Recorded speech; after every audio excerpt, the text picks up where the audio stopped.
Why sound? Today we're talking about brand.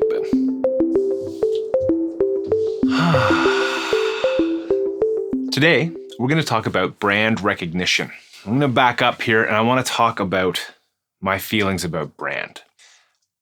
I feel as though brand, especially as an audio UX designer, has been approached in a backwards kind of way.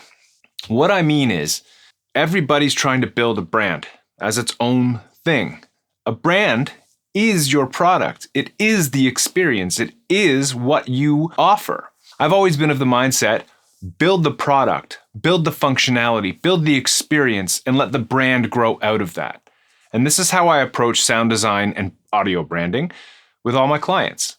I usually start by working with them to build a vocabulary, to build an audio experience that helps functionally, and it helps with navigation, it helps with accessibility, it helps people understand the product.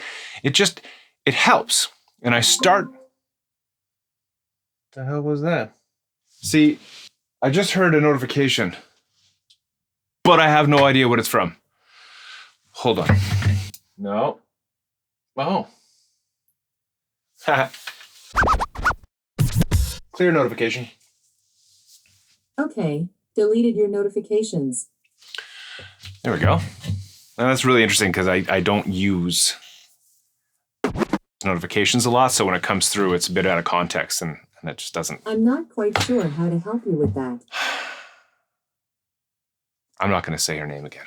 Anyways, back to what I was saying. Usually, when I work with a company, I start by building the audio experience to help the user, to be helpful, to be functional. The audio brand grows out of that. And that's really, to me, how you build an organic audio branding campaign. You don't just start by grabbing music, grabbing sounds, grabbing this, and try and cram it all in and make your product sound like that. You make your brand audio sound like your product. A great example of this, when Coca-Cola used the sound of the can as their part of their campaign, that was brilliant because it associated in the mind of the listener or the viewer or the user perfect synchronicity between the sound and the desire for this product. It was beautiful. You didn't have to sell anything. The sound itself was so attached to the experience that it just worked perfectly. That was brand recognition. And what's really cool about that is that all of their competitors use a can. So whenever a competitor opens up a can and whenever they hear that sound, they're still going to think of Coca-Cola, even though they're hearing a Pepsi can open, for instance. Another great example of this is Skype. The sounds throughout the interface and the ringtones are so well connected that when you hear them, no matter what sound you hear from the interface, you know it's Skype. And they started as a functional sound. And the brand sound, is based on that experience.